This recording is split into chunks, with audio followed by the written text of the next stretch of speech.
In the lush and vibrant village of Ogechi, where yam farming was the primary source of sustenance and pride, a young man named Obi lived with his stepmother Adako and his stepbrother Chima.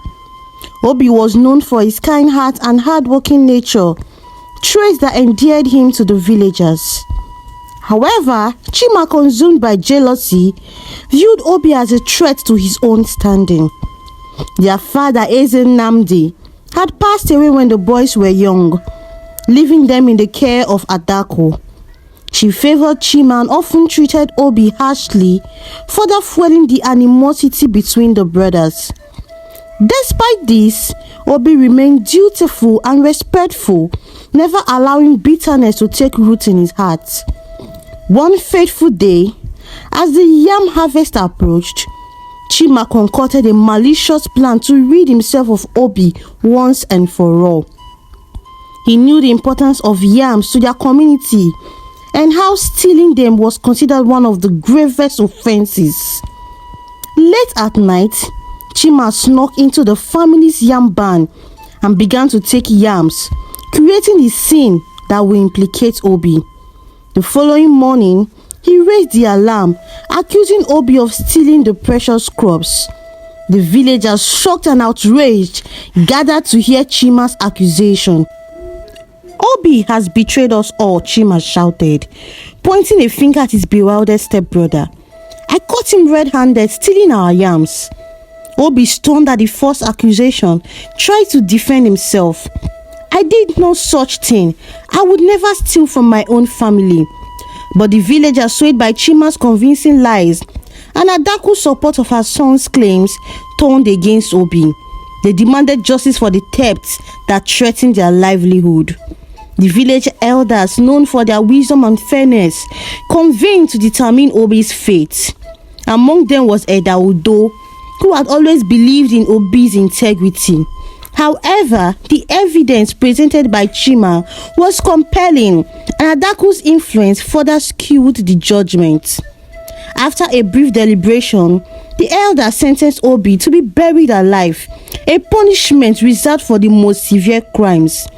The decision sent shockwaves through the community, but the villagers, fearing the loss of their harvest, supported the harsh sentence. As the day of execution arrived, Obi was led to the outskirts of the village, where a deep pit had been dug. Bound and helpless, he looked into the eyes of those who had once been his friends and neighbors. In his heart, he harbored no hatred, but a profound sense of betrayal. Before being lowered into the pit, Obi raised his voice one last time. "I am innocent of this crime. Those who have falsely accused me will suffer the consequences. By the spirits of the ancestors, I lay a curse upon all who played a part in this injustice. May their descendants bear the weight of their sins until the truth is revealed and justice is done." The villagers, taken aback by Obi's final words, watched in silence as he was buried alive. The earth closed over him and a heavy pall fell over Ogechi. Life resumed, but an uneasy tension lingered, as if the very land had absorbed Obi's curse. Years passed, and the memory of Obi's unjust punishment faded into the annals of Ogechi's history. However, strange occurrences began to plague the village. Crops withered unexpectedly, livestock fell ill, and a pervasive sense of dread hung in the air. Chima, now an adult, inherited his father's lands and wealth. He married and had children, but his prosperity was marred by misfortune. His eldest son, Ekene, was struck by a mysterious illness that no healer could cure. Chima, desperate and guilt-ridden, began to fear that Obi's curse were real.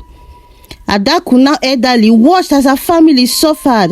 Her health declined rapidly, and she was tormented by nightmares of Obi's final moments.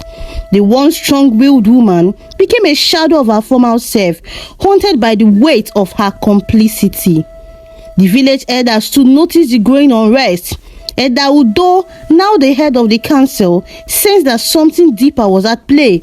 He recalled Obi's curse and began to wonder if their actions had indeed set off a chain of events that could not be undone. As the curse's effects worsened, the villagers of Ogechi sought answers. Many turned to their spiritual leaders who advised them to seek forgiveness from the ancestors. Chima, realizing the animosity of his betrayer, approached Eda Udo for guidance. Eda Udo, Chima began, his voice trembling with regret.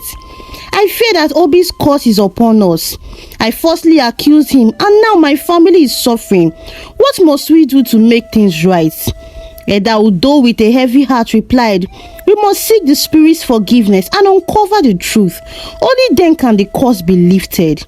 The elders organized a ritual to honor Obi's memory and appeal to the ancestors for mercy. The entire village participated, hoping to alleviate the suffering that had befallen them. They gathered at the site where Obi had been buried, their hearts heavy with remorse. As the ritual progressed, a sense of calm descended upon the villagers. They prayed fervently for Obi's spirit to forgive them and lift the curse. The air grew thick with anticipation, and as the final prayers were uttered, a strange wind swept through the clearing. In the final day of the ritual, signs of change began to appear in Ekene's health, and the crops showed signs of recovery too. The villagers, buoyed by this positive development, felt a renewed sense of hope. Chima, however, knew that his personal atonement was far from complete. He confessed his misdeeds to the village, revealing the full extent of his jealousy and deceit. The villagers, though shocked, recognized the bravery in his admission and offered their forgiveness. Eda Udo declared that a monument would be erected in Obi's honor, a symbol of the village's commitment to justice and integrity. The monument, a simple yet powerful structure, was placed at the center of Ogechi, serving as a constant reminder of the importance of truth and fairness. As time passed, the curses on the village weakened. The land flourished once more, and the villagers embraced a renewed sense of community. Chima, now dedicated to living an honorable life, worked tirelessly to support those he had wronged, including Obi's descendants.